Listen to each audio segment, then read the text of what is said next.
Hello, and welcome to Word of Hope. I'm Brother Joe Trout, coming to you for the Saturday after Ash Wednesday.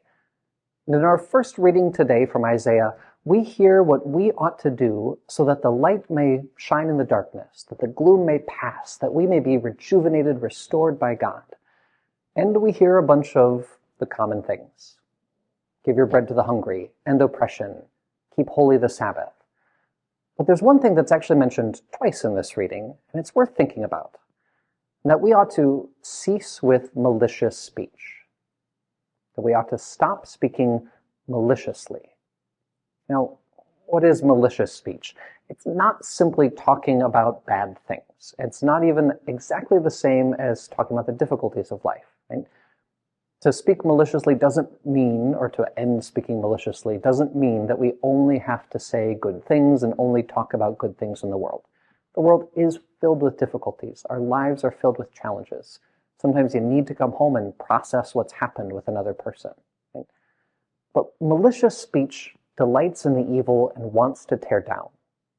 It's when, after watching the news, you enjoy lamenting how evil the world is, that we just get into the pattern of complaining endlessly about all these problems, and in fact, we kind of feed on that frustration and anger. Or it's when you speak to another person that you're not trying to build them up. You might be frustrated or angry, but you actually kind of want to tear them down. You're not wanting them to be in communion with you. You want to push them away, to separate, and to make yourself better. There's lots and lots of ways that our speech can be imbued with that kind of hatred, but we are called today to imbue it with love. In fact, to think of it in terms of that beatitude, blessed are those who mourn, for they shall be comforted.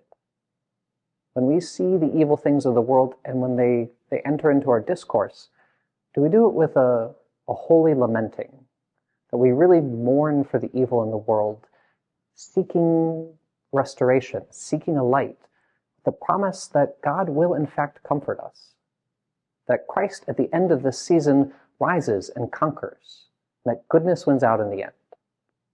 So make this your challenge today, that your speech be not necessarily all about happy, easy, simple things in life, but that whatever you talk about, it may be filled with love, the desire to build up, and a lamenting over the evil that hopes that God will in fact conquer and make all things new. Have a wonderful day, and God bless.